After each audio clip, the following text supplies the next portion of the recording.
Hi everyone, welcome to another episode of the GNAR blog. Money's tight, and that coupled with the dodgy weather forecast for January and February, it does mean that you have to kind of rethink things through a little bit.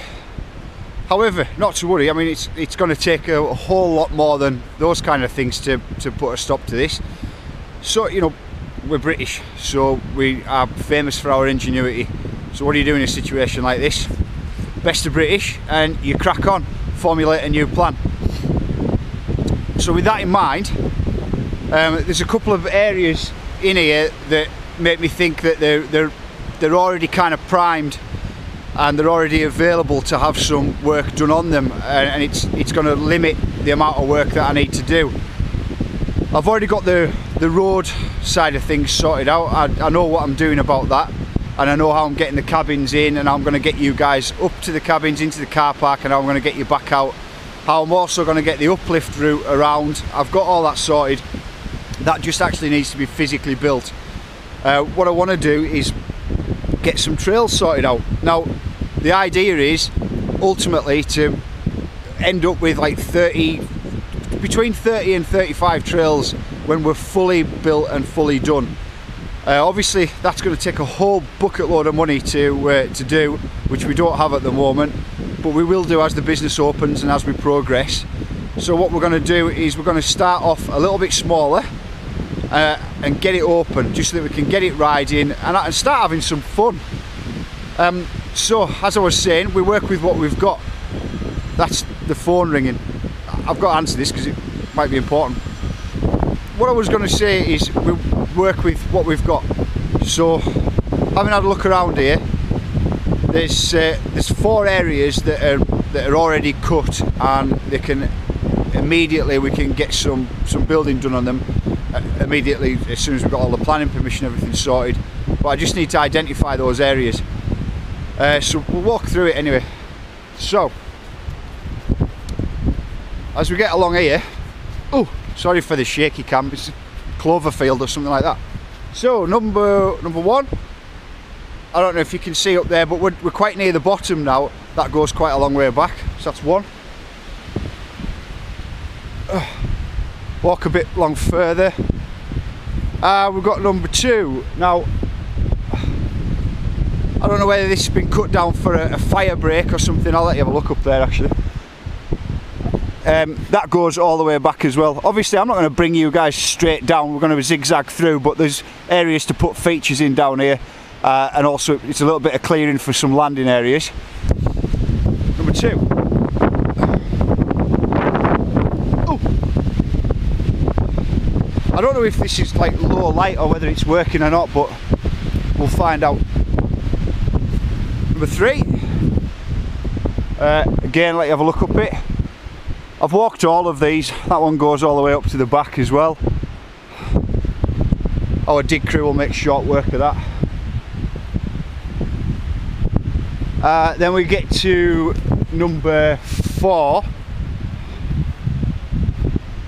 which is a wider one. So number 4 is a wider one. This is probably the one that's going to be primed for a machine built trail, which means it'll be surfaced, this one. I'm guessing it's going to be this one. We're going to probably put the surfacing on this one. So this one will be quite a wider trail, have the bigger features on. Again, it's not one that's going to bring you straight down. We are going to loop it around, but having a little bit cut does help for access. It's just going to help with the whole build process. There is one more. So this one's already naturally fairly wide. Let you have a look at it. Where you get these bigger trees at the back, it opens out. I don't know if I can hold it up or whether that helps, but as you get further back, it comes into a clearing. Oh, do you know what? I'll just take you up, let you have a look. So, the exciting news about this one is, I don't know if you guys have heard of a group called the Rough Riders, but they're a 4-wheeler group. Headed up by Phil from Preston, and what I've done is I've got in contact with him. I'm kind of walking and talking, but this bracken, obviously we we clear out and surface a bit. Oh, might need to knock a couple of branches off. I'm getting off the story. The story is about Rough Riders. I've got in contact with them, and I've decided that because I'm lucky enough to have quite a large area to work with, it means that I've got enough room to put a dedicated four-wheeler trail in. Now, dedicated four-wheeler trail, so essentially when you're looking at having a wheelbase such as what's on the four-wheelers, it does change the way that you take corners and features as well. So what we would see is a normal tabletop, when you've got to use all of your upper body strength to move that bike around, what would work for two-wheelers isn't always that great for fours. So I figured, how about if we actually build a dedicated one, working with Phil to make sure that we get everything right. Now, the thing about that is, it's going to be a dual purpose. It is going to be for four-wheelers, but also it's going to be for two-wheelers too. So as far as any of you that are just starting out, or even haven't bought your bike yet and want to start out, this is going to be a great trail, because the corners, they're not going to be horribly tight, and the berms will hold you in and you'll be able to rail them in. There'll be rollers. There's not going to be horrible drops, because having spoken to Phil, quite frankly, horrible drops suck on a four-wheeler. So it's going to be like a shared access trail. Hopefully you guys are going to be seeing a lot of the Rough Riders up here at GNAR, and hopefully they'll get to use it a lot as well. So anyway, this is the kind of, because this is a bit more wide open and we want a little bit more width on the trail for the four-wheeler trail, this is the general area that I've got for this. You can see, I was walking up, wasn't I? Jeez, forget what I'm doing. So here, obviously, once you clear this bracken out and put like a surface trail in, it makes life a lot better. So we're working with what we've naturally got then, rather than kind of think to ourselves, oh man, we need a bucket load of money to get all this forestry done and to clear for the trails and stuff. We're going to change tack a little bit and work with what we've got. So as you can see, this bit, as we're getting a bit nearer the top, it's a bit more enclosed, but it just means knocking out a minimal amount of trees. I don't know if you can see, the perspectives and stuff aren't very good on GoPro. It doesn't show the downhill profile, but you can see here it's kind of flat where this bracken is, and then it dips down over there. Again, with all of the trails, this clearing is for access to get the trail building done. A lot of the clearing is straight lined. I'm not going to be sending you guys straight line down, but it's a bit boring. We're going to sweep around, but having the access to get up here is you know, half the battle. So I'm really excited about the Rough Riders stuff, and I can't wait to get Phil up here. So that's going to be something to look out for. Really pleased about that. The truth of it is, with the dig team that we're going to set up, GNAR Army, which I'll give you more details about when we get nearer the time, there's none of this is going to be particularly hard. We can certainly fashion what we want to get out of it for the opening. I mean, there's 4 plus the Rough Riders trail there that we can get out fairly quickly, especially once the access road's in and the cabins are in. And I'm going to put a log burner in the cabin as well, so that we can keep warm during the winter. Anyway, that's by the by. What I was going to say was, there's plenty of scope for winding our way down through the woodland, with just literally mattocks, rakes, and putting in tidy single track lines. There's also some wooden features that I'd like to incorporate as well. I've got a background in joinery and an awesome dad who knows a lot about it as well. So if we just give you, we're pretty up near where the uplift road will go. So if we just look at making our way down, I'll walk and talk on this one. There's going to be a little bit of ducking under branches and stuff, but just to give you an idea, essentially the tree spacing is already pretty good. You can get a bike through, obviously you can get a bike through any of this. The loam factor is massive. There's loads of it. It's cool. So we can get down. Now I'm just going to duck through this bit. As we start to make our way down through it, you can see all of it like across there. That'll be later on when we start to build more in that direction. But just to give you some idea, the tree spacing is still good all the way through. We'll follow our way down a bit. Obviously, with these, when working with these kind of trees, you knock off all like the insides of these branches up to about, I don't know, 8 feet or so, but you just knock off the insides. It's not going to hurt the trees at all. However, it does create a clean path to get some tasty single track through. And as I say, when you mix that with wooden features, you get into some fun riding. But as we start to get onto the sloping, you can see that I don't know how clearly this is showing up because the light sucks in here and the weather's pretty rubbish, but you can see we start to increase the slope downwards a bit more. I'll walk you down over this. I should add in here that I'm in the advanced stages of negotiations with the landowner, so right as we speak now, there's the last of the lease contract going through to the solicitors, so we're just waiting on the solicitor to cross the T's and dot the I's on that. So I'm not wandering around in here without his knowledge. He knows I'm here, everything's cool, it's all fine. On with making our way down. So again, as I say, knocking out branches here and there doesn't hurt the trees, doesn't hurt the forest, everything's tickety-boo, but it does create us lines to ride through. Now obviously we've got bits of deer fences here that I haven't knocked these down, they've just been here for years. While it was planting through, the woodland does need some thinning. Obviously I will be taking these down for us to ride through, but everywhere you look there's single track options all the way through.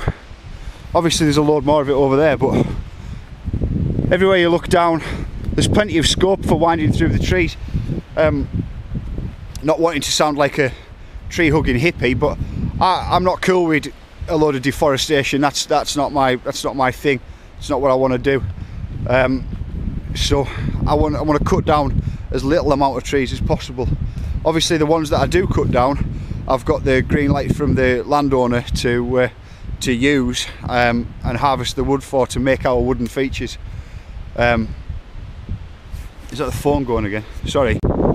So yeah, as I was saying, it's fairly easy to pick lines through here, and the thing that, you know, there's just tons of loamy soil, which there's loads of it, which has all got it's all got sandstone underneath it. It's on quite a hard base and it drains really nicely for the rain. Again, just everywhere you look, I'm looking down through here, there's lines to twist you down, to head you down towards this one.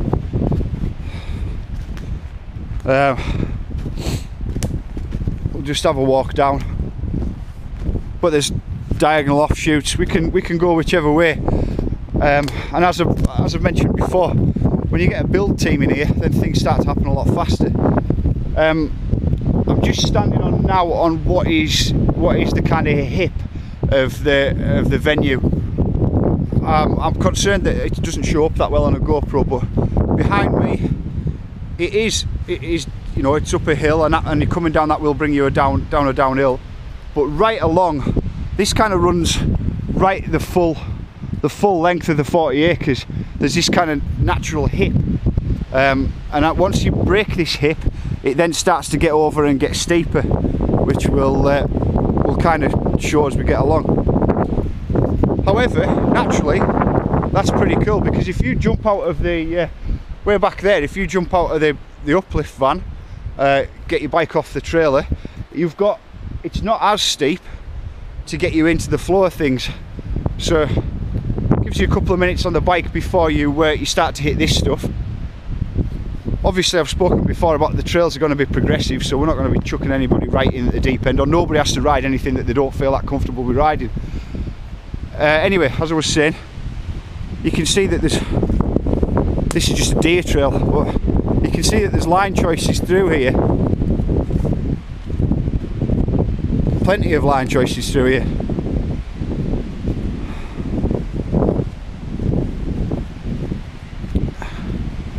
But this could be just walking through, thinking out loud, this could be a good section, because you've got this cleared, it's naturally clear, which just kind of says to me it's a big area for putting a nice landing in.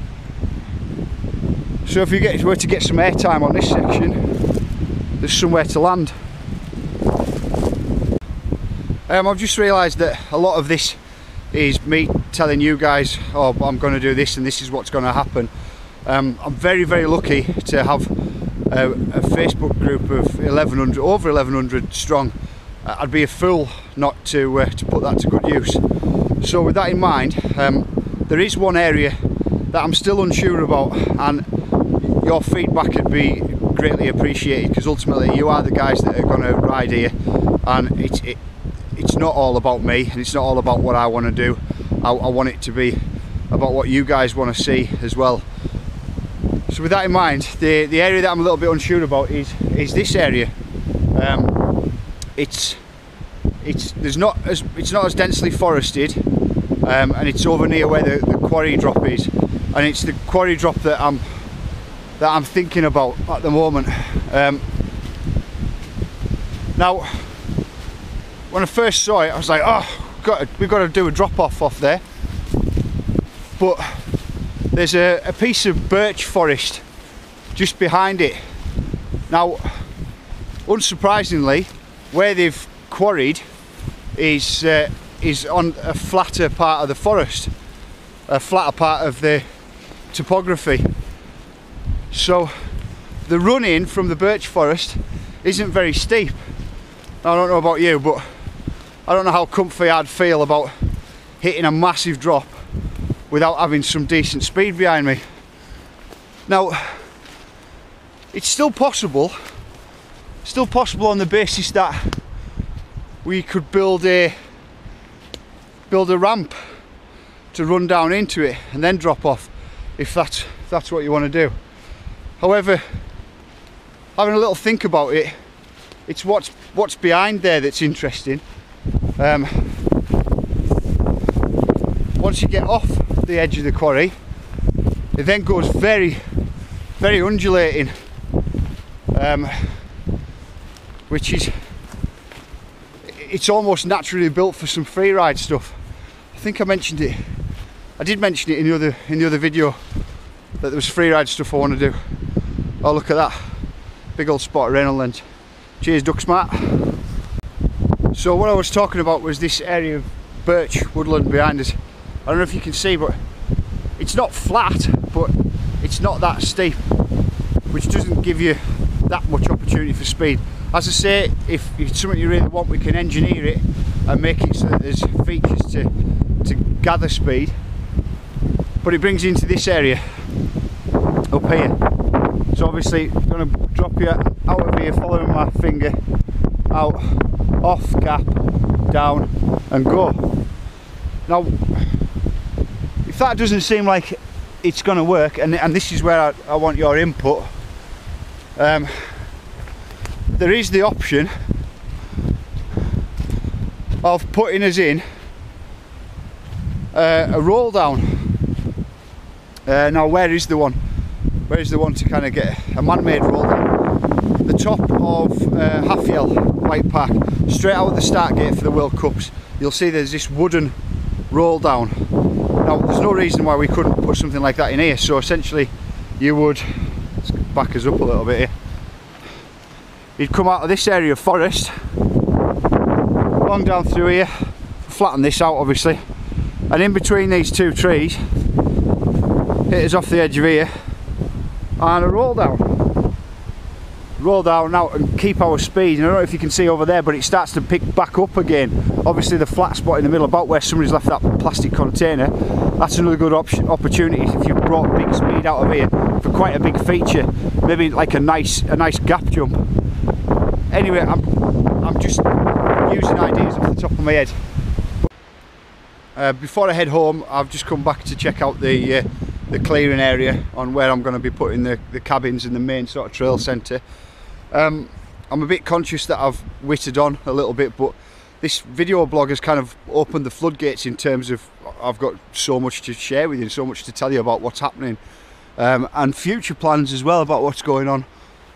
But I suppose things that I haven't got into yet that I do want to get into with you and do want to explain to you is that when we get this clearing area opened up and we get the cabins in and the car park, obviously this is the flatter side of the forest, it's best for the car park, etc.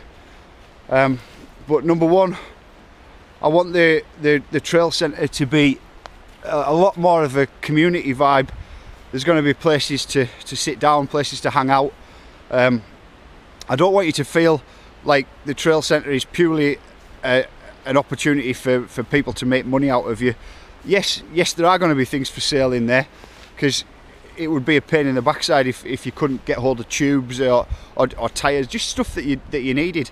But there's also going to be a lot more opportunity just to chill out if you're between shuttle runs, or you know what, the legs are getting a bit tired and you want to take a break, or want to sit down and have something to eat, or it's whatever you want to do. There's going to be an area, just a communal area for you to just relax. I know a lot of places, well, personally, can't speak for everyone, but a lot of places I found myself taking a break in the middle of the day, sat back in the car again, and it's, you know what I mean, that doesn't make for somewhere to sit down and have conversations or meet new people. The other side of this that I can't get into right now because this video is going to be way too long, but with this being a bit of a flatter area, there's going to be some scope for pump track around here, and this is the kind of side of the forest where the easier trails will be in. I have a couple of daughters who this slope down here away from the trail centre, and it's near to where the car park is. Again, I don't know whether it shows up on GoPro, but it's quite a gentle slope. So we're going to put the things in for the rollers and get you introduced to berms, small berms and rollers, and maybe even like a single log drop, etc. But somewhere to practice. Likewise, with the pump track and stuff like that, if you've just got out of the car and you've just driven up from Manchester or somewhere, it's somewhere to warm up before you get on the main trails over there. As I mentioned earlier, I'm very, very lucky to have such a strong community, and I value you all. I know that there's one or two people in there that are thinking, Jesus man, get on with it. I am. I'm doing the very best I can. As I mentioned, I don't want to rant about it, but there's no extra funding available, there's no grants. All of this stuff that you read in the press is myth. It's not true, it doesn't happen.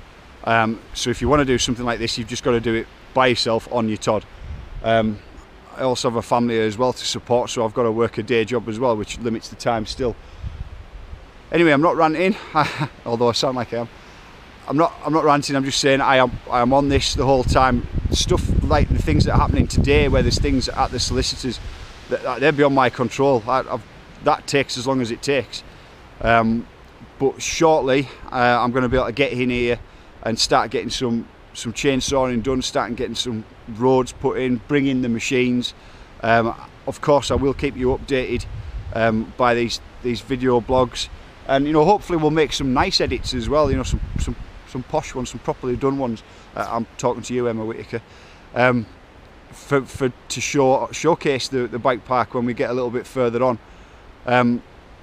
There's always the opportunity on Facebook to leave comments, and for some of the questions I asked you earlier about what you thought about the kind of free ride area, your comments are really, really valuable. So please give me a shout on your thoughts and your feelings on it. For now, I'm just going to do a little bit of measuring, which I don't think you want to watch me do, and we'll see you soon.